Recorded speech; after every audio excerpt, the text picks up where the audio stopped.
bertemu lagi dengan Mem Yunike. Kali ini di kelas fisika kita akan melakukan kegiatan praktikum mengenai massa jenis. Adapun indikator atau tujuan pembelajarannya yaitu yang pertama, kita akan menghitung nilai massa jenis suatu zat. Kemudian kita akan menentukan jenis bahan suatu zat berdasarkan nilai massa jenisnya.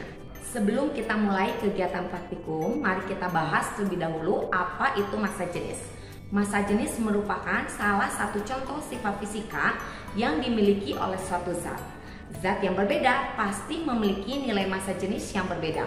Oleh karena itu, massa jenis dapat dikatakan sifat atau karakteristik khas suatu zat. Lalu bagaimana cara menghitung massa jenis? Massa jenis suatu zat dapat dihitung dengan cara massa dibagi volume zat tersebut, sehingga massa jenis dapat disebut pula kerapatan atau densitas. Untuk lebih mudah menghafal rumus dari massa jenis, ingat simbol log ya. Dengan M adalah massa, V adalah volume. Kemudian satuan dari massa jenis adalah kilogram per meter kubik. Alat dan bahan yang diperlukan untuk mengukur massa jenis adalah yang pertama, dua buah benda berbentuk teratur yaitu kita gunakan kubus, dan benda yang berbentuk tidak teratur yaitu kita akan menggunakan baut atau skrup.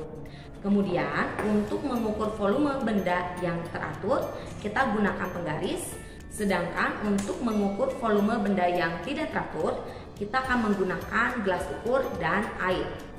Kemudian berikutnya untuk mengukur massa kita akan menggunakan neraca digital seperti ini. Langkah pertama saya akan menjelaskan cara mengukur massa jenis benda yang bentuknya teratur. Di sini Mem sudah menyediakan benda berbentuk kubus.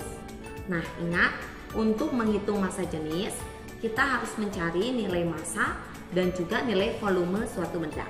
Kita ukur terlebih dahulu nilai volume benda tersebut. Nah, pertama, karena benda ini berbentuk teratur yaitu bentuknya kubus, kita akan menghitung volume benda dengan menggunakan rumus sisi kali sisi kali sisi.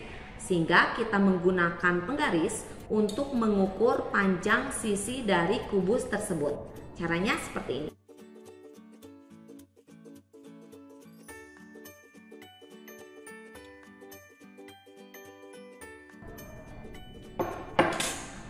Kemudian langkah kedua kita akan ukur nilai massa kubus ini dengan menggunakan neraca digital. Caranya seperti ini. Kita simpan benda yang akan kita ukur massanya di atas neraca digital. Kemudian kita catat datanya, lalu kita hitung perbandingannya massa dibagi volume sehingga kita dapat menghasilkan nilai massa jenis suatu zat. Percobaan selanjutnya kita akan mengukur nilai massa jenis suatu zat yang bentuknya tidak teratur, seperti benda yang Mem pegang yaitu baut atau skrup. Langkah pertama kita akan ukur nilai massa benda tersebut dengan menggunakan neraca digital.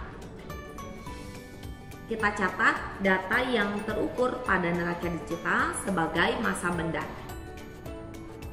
Langkah kedua, kita akan ukur nilai volume benda yang tidak teratur dengan menggunakan gelas ukur.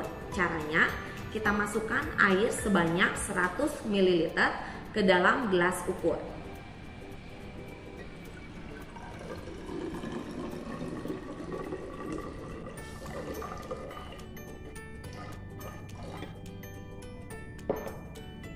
Kemudian, sebelum benda dimasukkan ke dalam gelas ukur, kita ikat dengan tali.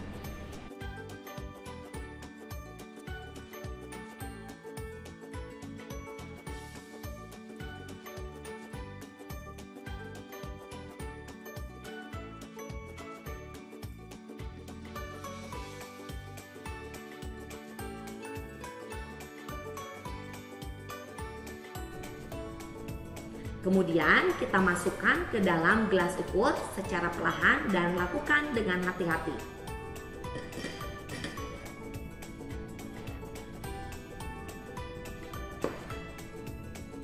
Kemudian kita ukur kembali volume akhir dari air setelah benda dicelupkan. Lalu kita hitung volume benda dengan cara volume akhir dikurangi volume awal. Misalnya volume akhirnya yaitu 110 ml, maka volume bendanya menjadi 110 ml dikurangi 100 ml. Hasilnya 10 ml atau 10 cm3. Nah, langkah selanjutnya kalian tinggal hitung nilai massa jenisnya dengan cara massa dibagi volume benda. Langkah selanjutnya jangan lupa mengkonversi satuan dari gram per cm3 menjadi kilogram per meter kubik. Langkah selanjutnya setelah kalian menghitung nilai massa jenis kedua benda ini, kalian lakukan analisa terhadap jenis bahan dari kedua benda tersebut dengan cara mencocokkan nilai massa jenis melalui tabel data massa jenis berbagai bahan. Baik, demikianlah pembahasan mengenai massa jenis. Selamat belajar, Tuhan memberkati.